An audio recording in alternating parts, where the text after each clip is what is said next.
जय भोलेनाथ। आज के वीडियो में आप सुनेंगे श्रावण मास महात्म के 26वें अध्याय की कथा। यदि आपने अभी तक पिछले अध्यायों को नहीं सुना है तो कृपया चैनल पर जाकर उन सभी अध्यायों को भी एक बार जरूर सुनिएगा। आइए अब सुनते हैं श्रावण मास महात्म के 26वें अध्याय की कथा। इस अध्याय में भगवान शिव श्रावण अमावस्या को किए जाने वाले वृष पूजन और कुश ग्रहण का विधान बता रहे हैं। भगवान शिव कहते हैं, हे सनत कुमार, श्रावण मास में अमावस्या के दिन जो करणीय है उसको तथा प्रसंगवश जो कुछ अन्य बात मुझे याद आ गई हैं उसको भी मैं आपसे कहता हूँ। पूर्व काल में अनेक प्रकार के महान बल तथा पराक्रम वाले, जगत का विध्वंस करने वाले तथा देवताओं का उत्पीड़न करने वाले दुष्ट दैत्यों के साथ मेरे अनेक युद्ध हुए। मैंने शुभ वृषभ अर्थात नंदी पर आरूढ़ होकर संग्राम किए, किंतु महाशक्तिशाली तथा महापराक्रमी उस वृषभ ने मुझको नहीं छोड़ा। अंधकासुर के साथ युद्ध में तो नंदी का शरीर विदीर्ण हो गया था, उसकी त्वचा कट गई, शरीर से रक्त बहने लगा और उसके प्राण मात्र बचे रह गए थे। फिर भी जब तक मैंने उस दुष्ट का संहार नहीं किया तब तक वह नंदी धैर्य धारण कर मेरा वहन करता रहा। उसकी इस दशा को मैंने जान लिया था। उसके बाद उस अंधक का वध करके मैंने प्रसन्न होकर नंदी से कहा, हे सुव्रत, मैं तुम्हारे इस कृत्य से प्रसन्न हूँ। वर मांगो, तुम्हारे घाव ठीक हो जाएंगे, तुम बलवान हो जाओगे और तुम्हारा पराक्रम तथा रूप पहले से भी बढ़ जाएगा। इसके अतिरिक्त तुम जो जो वर मांगोगे उसे मैं तुम्हें अवश्य दूंगा। नंदकेश्वर बोले, हे देवदेव, हे महेश्वर, मेरी कोई याचना नहीं है। आप मुझ पर प्रसन्न हैं तो फिर इससे बढ़कर क्या वैभव हो सकता है। तथापि हे भगवान, लोकोपकार के लिए मैं मांग रहा हूँ। हे शिव, आज श्रावण मास की अमावस्या है जिसमें आप मुझ पर प्रसन्न हुए हैं। इस तिथि में गायों सहित उत्तम मिट्टी से निर्मित वृषभों की पूजा करनी चाहिए। आज अमावस्या के दिन जन्म लेना कामधेनु तुल्य होता है, इसलिए इस तिथि में वर प्रदान करें कि यह अमावस्या वांछित फल देने वाली हो। आज के दिन भक्ति पूर्वक प्रत्यक्ष वृषभों तथा गायों की पूजा करनी चाहिए। गेरू आदि धातुओं से प्रयत्न पूर्वक उन्हें भूषित करना चाहिए। उनकी सींगों पर सोना, चांदी आदि के उत्तम मढ़े तथा रेशम के बड़े बड़े गुच्छों को भी सींगों पर बांधें।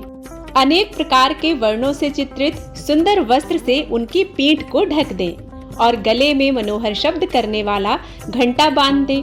सूर्योदय से लगभग 4 घड़ी बीतने पर गायों को ग्राम से बाहर ले जाकर पुनः सायं बेला में ग्राम में प्रवेश कराएं। आहार के रूप में सरसों, तिल की खली आदि अनेक प्रकार के अन्न इस दिन अर्पित करें। जो इस दिन ऐसा करता है उसका गोधन सदा बढ़ता रहता है। जिस घर में गाय ना हो वह शमशान के समान होता है। पंचामृत तथा पंचगव्य दूध के बिना नहीं बनते हैं। गोबर से लीपे बिना घर पवित्र नहीं होता है। हे सुरोत्तम, जहाँ गौमूत्र से छिड़काव नहीं होता वहाँ चींटी आदि जंतुओं का उपद्रव विद्यमान रहता है। हे महादेव, दूध के बिना भोजन का रस ही क्या है।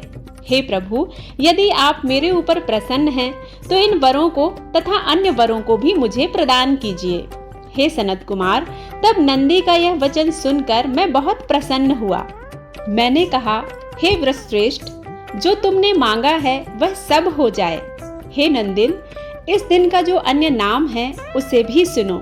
जो वृषभ किसी के द्वार कहीं भी किसी कार्य में प्रयुक्त नहीं किया जाता और तृण खाता हुआ तथा जल पीता हुआ जो शांति पूर्वक विचरण करता है तथा महान वीर व बलशाली होता है उसे पोल कहा जाता है।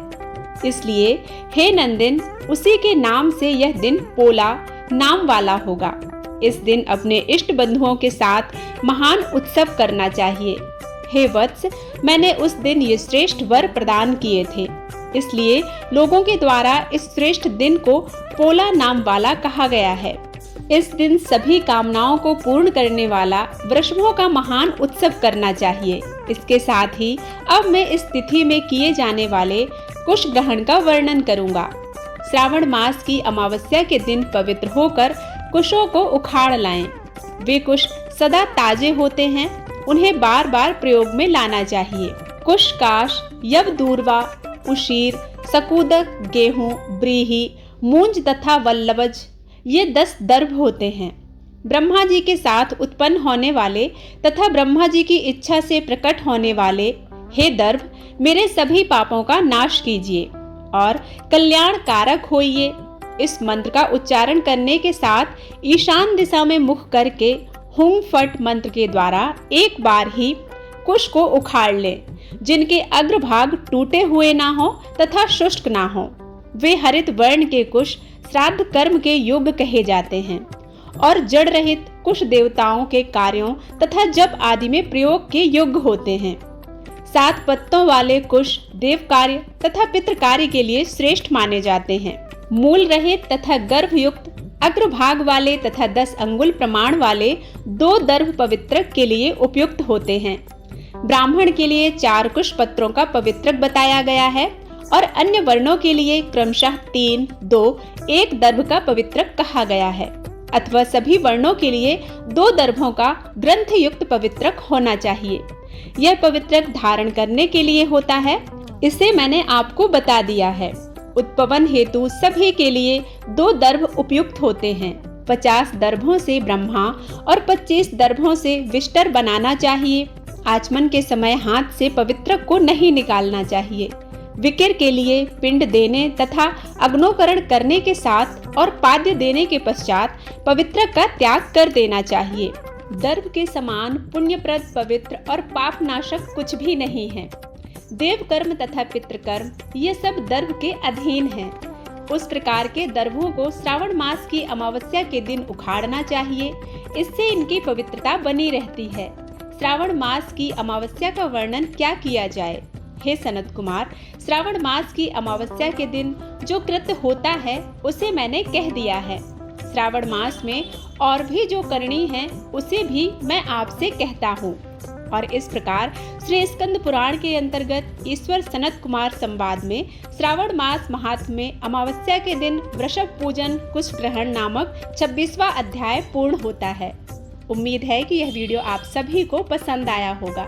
यदि पसंद आता है तो लाइक करना मत भूलिएगा। मिलती हूँ एक नई कथा के साथ, तब तक के लिए ओम नमः शिवाय।